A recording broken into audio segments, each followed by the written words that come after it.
मैंने एक आयत पढ़ी है, लक़द मन्नल्लाहु अलल मुमिनीना इज़ बअसा फ़ीहिम रसूला। इस आयत का मुख्तसर तर्जुमा ये है, तहकीक मैंने तुम पर एहसान किया, ईमान वालों पर एहसान किया। लक़द मन्नल्लाहु अलल मुमिनीना, तहकीक मैंने मोमिनीन पर एहसान किया, ईमान वालों पर एहसान किया। ये कौन कह रहा है? परवरदिगार आलम। रब फरमा रहा कि मैंने ईमान वालों पर एहसान किया। किस बात का एहसान? उस परवरदिगार आलम ने आपको आंखें दी, लेकिन रब ने नहीं फरमाया मैंने एहसान किया। रब ने आपको बोलने के लिए जुबान अता फरमाई, लेकिन नहीं फरमाया कि मैंने तुमको जुबान देकर एहसान किया। उस रब ने आपको अक्ल सलीम अता फरमाया, लेकिन नहीं फरमाया कि मैंने तुम पर एहसान किया। अल्लाह ने आपको दो हाथ दिए, दो पैर दिए और आंखें दी और कान, नाक, ये सारे आज़ा आपको अता किए रब ने, लेकिन रब ने नहीं फरमाया कि मैंने तुम पर एहसान किया। ये नेमत आम है, ये नेमत आम है। अल्लाह ने ये नेमत सभी को दी। अच्छा, ये हमारे जिस्म में जो सारी नेमत है अपनी जगह, मजीद आगे बढ़िए, हवा की नेमत आपको मिली और जमीन की नेमत, आसमान की नेमत, चरीन परीन शजर हजर, ये सारी नेमत आपको मिली। लेकिन अल्लाह रब्बुल इज्जत ने ये तमाम चीजें, तमाम कायनात की हर शय आपको दिया और ये नहीं फरमाया ऐ मेरे बंदे मैंने तुझको हवा देकर तुझ पर एहसान किया, मैंने तुझको पानी देकर तुझ पर एहसान किया, मैंने तेरे पैरों के नीचे जमीन देकर तुझ पर एहसान किया, मैंने तेरे सर पर आसमान का शामियाना लगा दिया, इसलिए मैंने तुझ पर एहसान किया। रब ने ये नहीं फरमाया कि ये सारी नेमतें देकर मैंने तुझ पर एहसान किया, लेकिन जब अल्लाह ने अपना महबूब हमें दिया, अपना नबी हमें दिया, आखिरी रसूल दिया, इमामुल अंबिया दिया, नबियों का नबी, रसूलों का रसूल और अहमद मुख्तार मोहम्मदुर रसूलुल्लाह सल्लल्लाहु अलैहि वसल्लम को जब दुनिया में भेजा तो रब ने इरशाद फरमाया, लक़द मन्नल्लाहु अलल मुमिनीना इज़ बअसा फ़ीहिम रसूला। तहकीक मैंने मोमिनीन पर एहसान किया कि उन्हीं में उनमें अपना रसूल भेज दिया। नबी का आना एहसान अज़ीम है, नबी का आना एहसान अज़ीम है। ये ऐसा एहसान कि इसके बदले में हम पूरी जिंदगी शुक्र अदा करते रहे, फिर भी हक अदा नहीं हो पाएगा। जानते हो, जब तक मुस्तफा नहीं आए थे, नबी जब तक नहीं आए थे, पूरी दुनिया की हालत बिगड़ी हुई थी। इंसान तो था लेकिन हैवान से बनता था, इंसान तो था लेकिन इंसानियत का लिबादा निकाल कर फेंक चुका था। इंसान के रूप में जानवर की तरह सलूक करने वाले थे इंसान।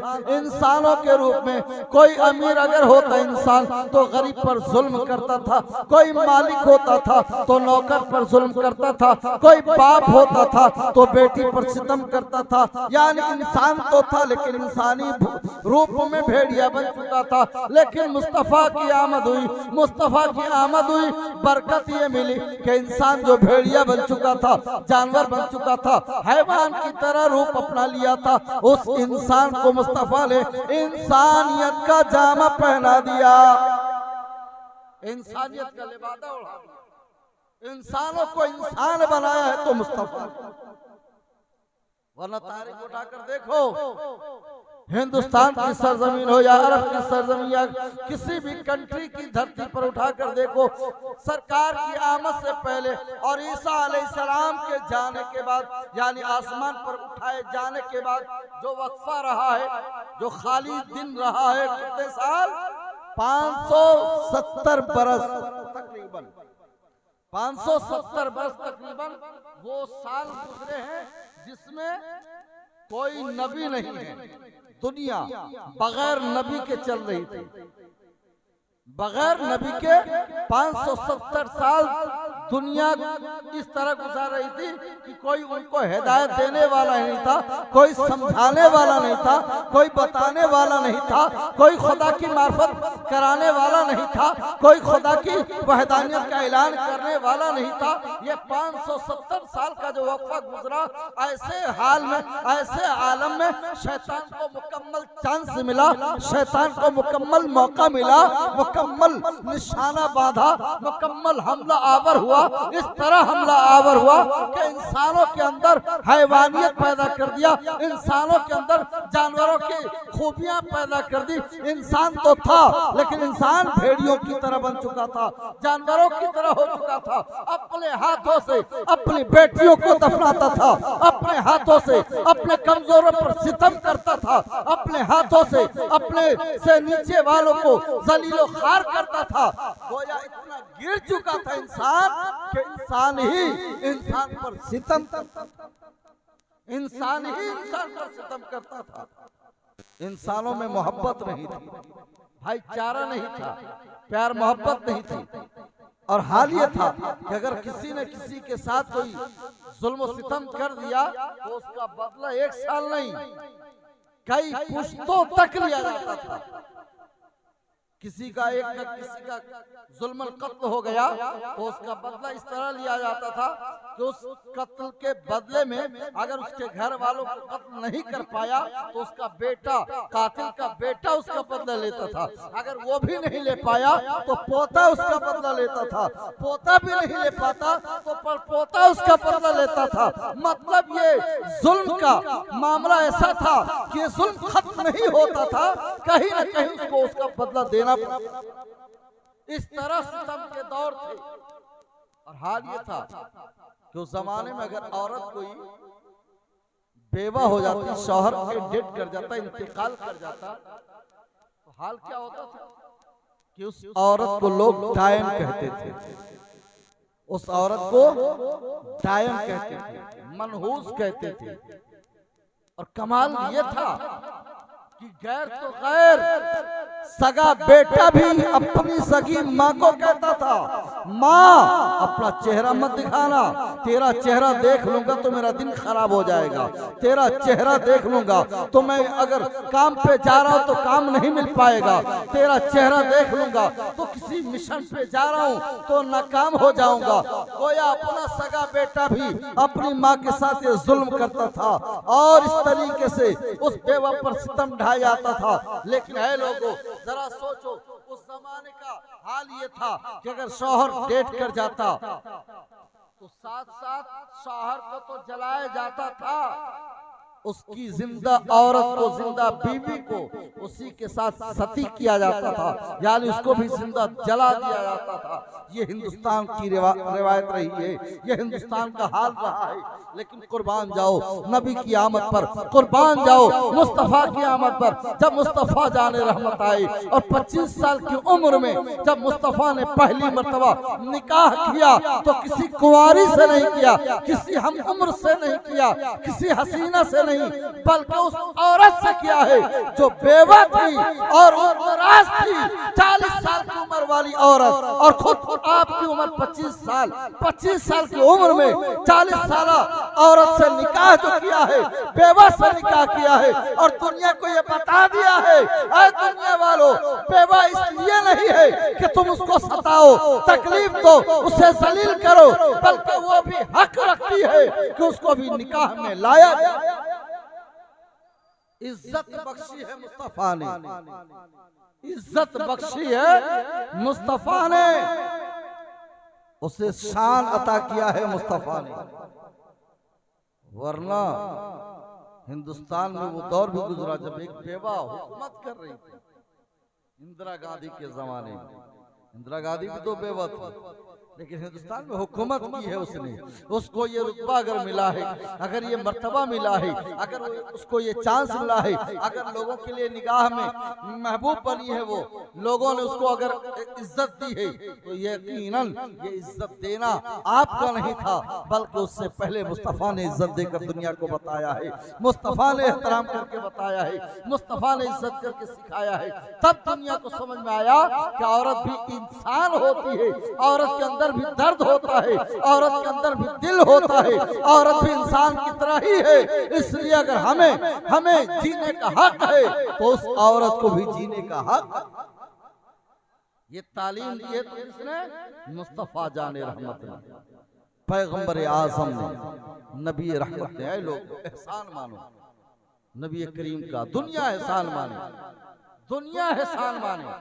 उस जमाने में नबी रहमत सल्लल्लाहु अलैहि वसल्लम की बारगाह में एक आने वाला आया, या रसूल अल्लाह मैं इस्लाम कबूल करना चाहता हूँ, या रसूल अल्लाह मैं इस्लाम कबूल करना चाहता हूँ। कहा ठीक है कर लो। कहा मैं बहुत बड़ा गुनाहगार हूँ, बहुत बड़ा पापी हूँ, बहुत सारे गुनाह मेरे खाते में। इतने सारे गुनाहों के बावजूद मैं कलमा पढ़ूंगा तो क्या मेरी बख्शिश होगी? तवज्जो है ना? क्या कर रहे हैं आप लोग सामने आ जाइए, पीछे वाले हज़रात सामने आ जाइए। आप लोग मेरे अजीज जितने हैं सब सामने आ जाए, जितने मेरे अजीज हैं सब सामने आ जाइए।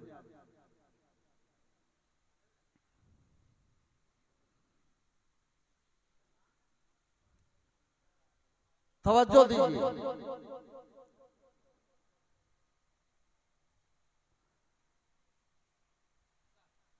मुस्तफा जाने रहमत सल्लल्लाहु ताला अलैहि वसल्लम ने जब इज्जत बख्शी, शान अता की, तो इस तरह कि आने वाला एक शख्स आया और कहा मैं मुसलमान होना चाहता हूँ, कलमा पढ़ना चाहता हूँ।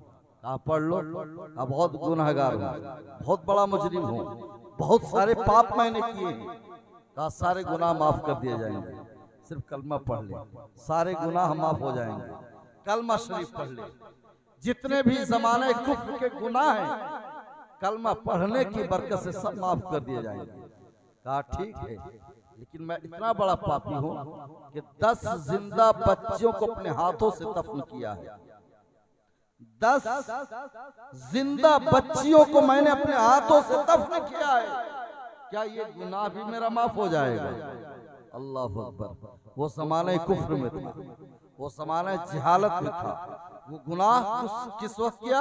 जब उसको इस बात का इल्म नहीं है कि औरत के लिए भी जिंदगी का हक है, जीने का हक है, बच्चियों को भी जीने का हक है, बच्चियों को भी बच्चों की तरह इज्जत मिलनी चाहिए, बच्चियों को भी बच्चों की तरह जीने का हक हासिल है। ये उसे उस वक्त तक एहसास नहीं था। अब आया है कि मैं जिंदा 10 बच्चों को अपने हाथों से दफन कर चुका हूँ। अल्लाह अकबर। मेरे आका के आंखों में आंसू आ गए, मेरे नबी की आंखों में आंसू आ गए ये सुनकर। इतने में जिब्रील हाजिर हुए। या रसूल अल्लाह उससे कह दें वो कलमा पढ़ ले। अल्लाह फरमाता है उसने जो ज़माना कुफ्र में गुनाह किए हैं, अल्लाह ताला इस कलमे की बरकत से उसके 60 साल के गुनाहों को माफ कर, इस कलमे की बरकत से 60 साल के गुनाहों को माफ करता है। अल्लाह अकबर। तो ये जो इज्जत मिली है बच्चियों को, जीने का हक मिला है बच्चियों को, तो मानना पड़ेगा। ये अगर बच्चों को आज सम्मान मिल रहा है तो ये भी मेरे मुस्तफा का देन है, ये भी मेरे आका का सदका है। आज दुनिया वाले कह रहे हैं बच्चियों को भी लड़कों के बराबर हक मिलना चाहिए, बेटियों को भी बेटों के बराबर हक मिलना चाहिए, बेटियों को भी बेटों के बराबर दर्जा मिलना चाहिए। अरे नादान, इस्लाम ने जो दर्जे बांधे हैं, इस्लाम ने जो मकाम दे दिया है, इस्लाम ने जो इज्जत दे दी है, दुनिया की कोई हुकूमत उन औरतों को उससे ज्यादा इज्जत नहीं दे पाएगी जितनी इज्जत मुस्तफा ने दे दी, जितनी इज्जत मुस्तफा ने दे दी है। जरा गौर करें, मुस्तफा करीम सल्लल्लाहु ताला अलैहि वसल्लम की बारगाह में साहबा का मजमा आका ने अर्ज फरमाया, ऐ मेरे साहबा सुनो सुनो, जिसके घर में 2 बेटी है या 3 बेटी है, तीनों की अच्छी तरह तरबियत करे, शादी करे और अच्छी जगह उसकी शादी कर दे, उसकी तरबियत भी अच्छी तरह कर दे, उसको भी बेहतर से बेहतर तालीम दे दे। जब कोई ऐसा करेगा, यानी अच्छी तालीम भी दिलवा दे, अच्छी तरबियत भी कर दे, फिर उसको कहीं बेहतर जगह शादी करा दे, तो वो बाप माँ जन्नत के हकदार बन जाएंगे। सुभान अल्लाह। आका ने जब ये फरमाया तो तो उनमें से ऐसे कुछ लोग थे जिनके पास 2 ही बेटी थी। अर्ज के या रसूलल्लाह, 3 बेटी वाला तो पार लग जाएगा, जन्नत पा लेगा, लेकिन 2 बेटी वाला उसके लिए क्या हुक्म है? आका फरमाते जिसके पास 2 बेटी है, अगर वो दोनों बेटियों को अच्छी तरह तालीम और तरबियत दे, फिर अच्छी तरह उसकी परवरिश करके अच्छी जगह कहीं शादी कर दे, तो वो शख्स भी जन्नत का हकदार बन जाएगा। मुस्तफा करीम सल्लल्लाहु अलैहि वसल्लम की बारगाह में अर्ज किया गया, या रसूलल्लाह, जिसके पास एक बेटी है वो क्या करे? आका फरमाते जिसके पास एक ही बेटी है, अगर वो एक ही बेटी को अच्छी तरह तालीम और तरबियत दे, फिर उसका भी कहीं बेहतर जगह निकाह कर दे, तो वो शख्स भी जन्नत का हकदार बन जाएगा। फरमाते जा रहे मेरे आका, रहमत इलाही जोश में है। सहाबा किराम में से ऐसे भी लोग तो थे जिन्होंने जमाने जिहालत में, जब तक इस्लाम में वो नहीं आए थे, कुछ ऐसे गुनाह उनसे हो चुके थे जो अपने हाथों से बेटियों को दफना भी चुके थे। अब उनको पता चला कि आज अगर बेटी होती तो क्या मामला होता। अब उन्हें समझ में आया, आज अगर हमारे हाथों में बेटी होती तो क्या हमें शर्फ मिलता, क्या हमें इज्जत मिलती, हमें भी जन्नत का दरवाजा खुलवाने के लिए आसानी हो जाती, हमें भी जन्नत पाना आसान हो जाता। अल्लाह अकबर। अब अर्ज के या रसूलल्लाह, जिसके पास कोई बेटी नहीं वो क्या करे? आका फरमाते जिसके पास कोई बेटी नहीं, अगर वो शख्स किसी यतीम बच्ची को, किसी ऐसी बच्ची को जिसके सर पे हाथ रखने वाला कोई ना हो, जिसका सहारा कोई ना हो, जिसका रखवाला कोई ना हो, ऐसे लाचार और मजबूर बेटी को, यानी छोटी सी नन्ही बच्ची को अपनी गोद ले ले, अपनी बेटी बना ले और अपनी बेटी की तरह उसकी तालीम और तरबियत करे, फिर उसकी शादी कर दे, तो वो शख्स भी जन्नत का हकदार बन जाएगा।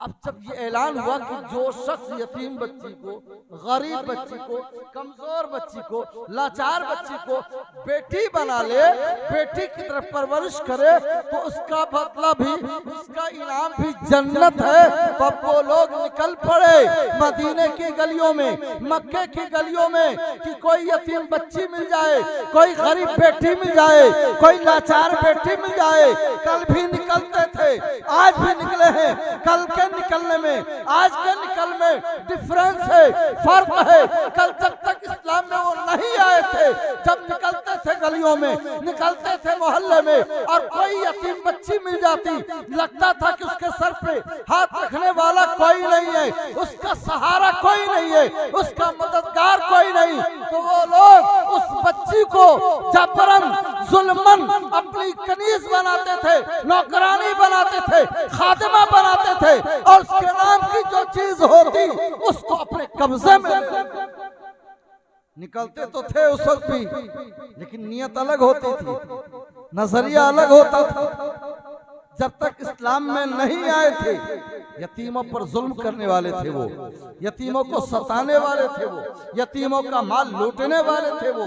लेकिन पता चला कि यतीम बच्ची को गोद लेकर परवरिश करके, तालीम देके, शादी करके जन्नत मिल जाएगी, तो अब ढूंढ रहे हैं, तलाश रहे हैं। अब जो ढूंढ रहे हैं यतीम बच्ची को पा रहे हैं, तो इसलिए नहीं कि बल्कि अब जो यतीम बच्ची को ला रहे हैं तो इसलिए नहीं, उसको नौकरानी बनाना है, उसको कनीज बनाना है, खादिमा बनाना है, या उसका माल छीनना है। नहीं, अब जो लेकर आ रहे हैं यतीम बच्ची को, तो सीने से लगा रहे हैं, बेटी बना रहे हैं, गले लगा रहे हैं, बेटी की तरफ परवरिश कर रहे हैं, बेटी की तरफ तालीम दिलवा रहे हैं, फिर बेटी की तरफ रुखसती करवा रहे हैं, शादी करवा रहे हैं। अल्लाह अल्लाह, मुस्तफा जाने रहमत ने जहन बदल दिया, दिमाग ख्याल बदल दिया, फिक्र बदल दिया, सोच बदल दिया और समझा दिया, ऐ दुनिया वालों, मुस्तफा का नाम दुनिया वालों पर, ईमान वालों पर इसलिए एहसान है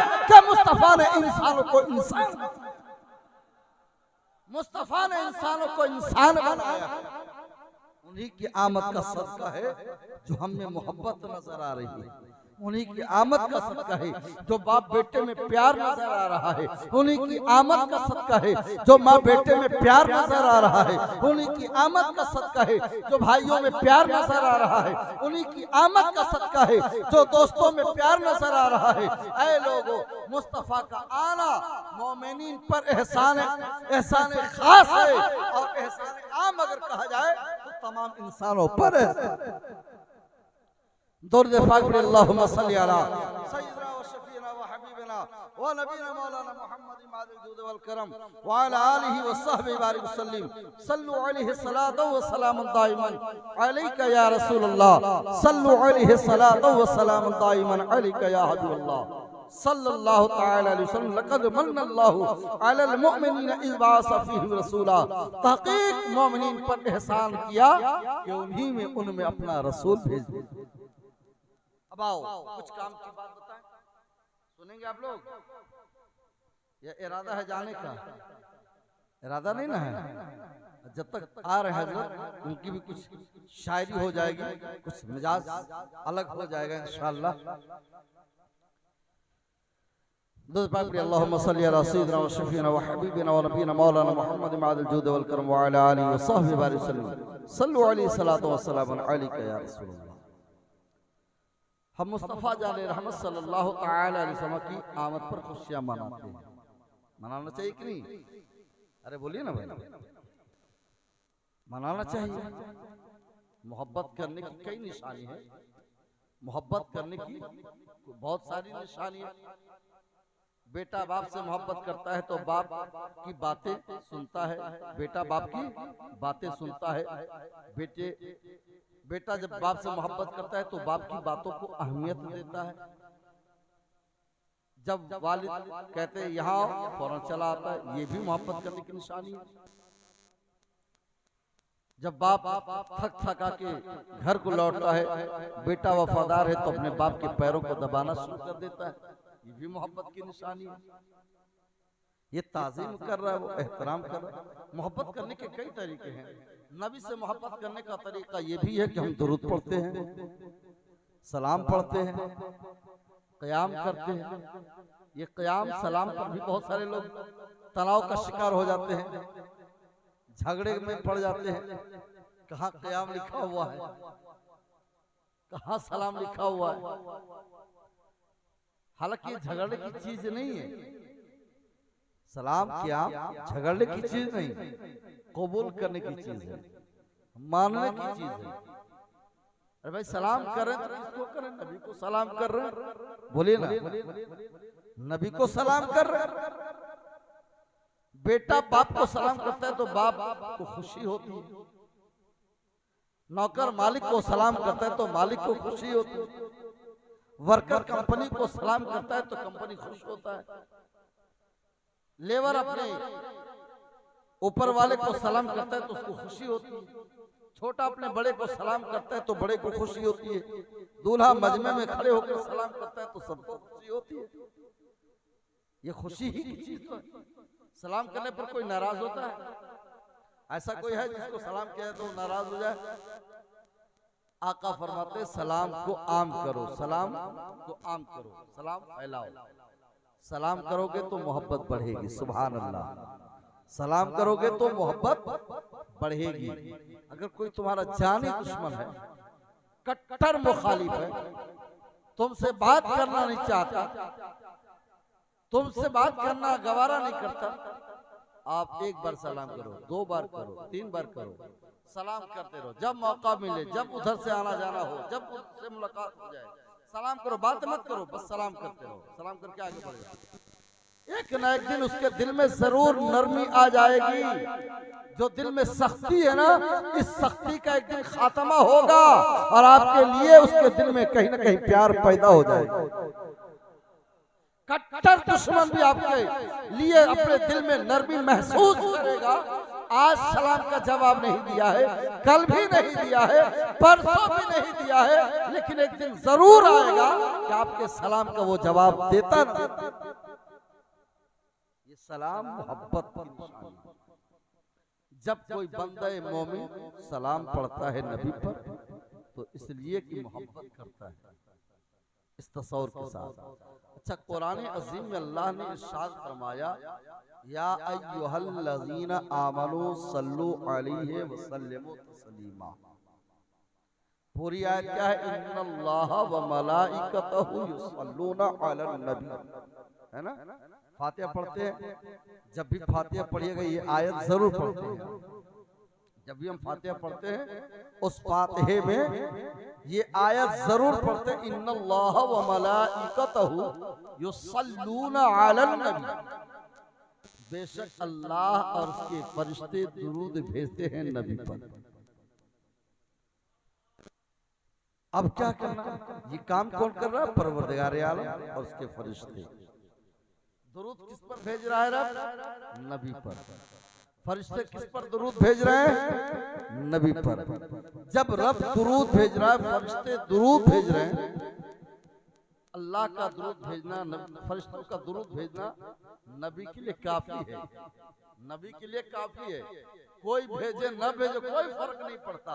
जब खुद रब उन पर दुरूद भेज रहा है, फरिश्ते दुरूद भेज रहे हैं, अब दुनिया का कोई आदमी अगर दुरूद न भी भेजे, न भी पढ़े, तब भी मेरे आका की अज़मत और शान में फर्क नहीं आने वाला।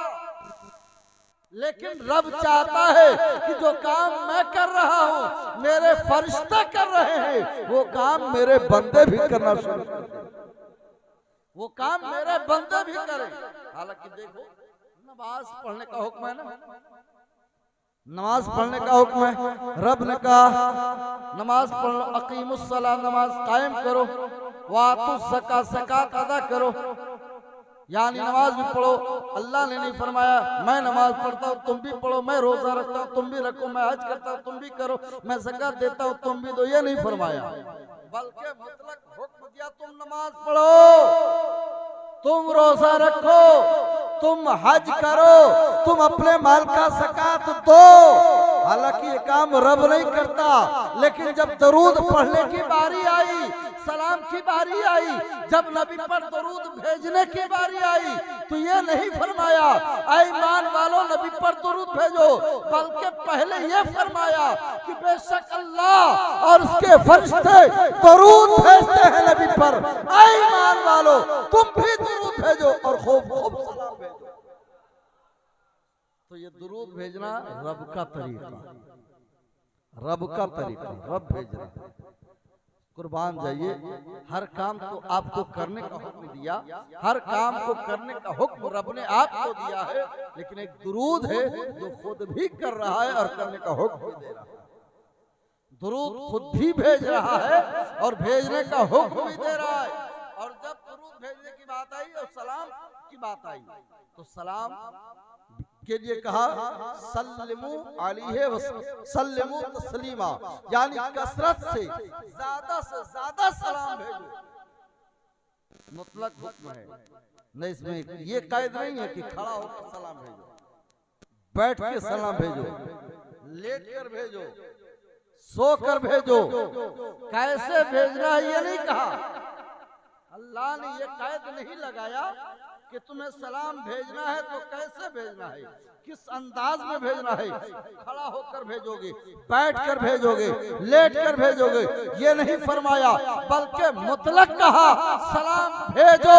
अब ये तुम पर डिपेंड करता है कि तुम सलाम कैसे भेजना चाहते हो। अगर तुम सलाम खड़े होकर भेजोगे तब भी पहुंचेगा, अगर बैठ कर भेजोगे तब भी पहुंचेगा, अगर लेट कर भेजोगे तब भी पहुंचेगा।